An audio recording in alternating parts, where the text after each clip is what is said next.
For On Gardening, I'm Stan DeFreitas, Mr. Green Thumb.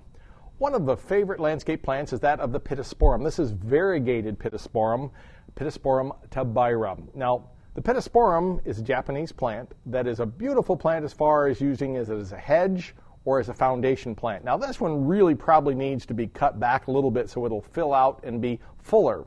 Remember, every time you trim back the plant, it'll branch out and become doubly thick. So when you see a hedge plant that's trimmed on a constant basis, normally they'll get thicker and thicker.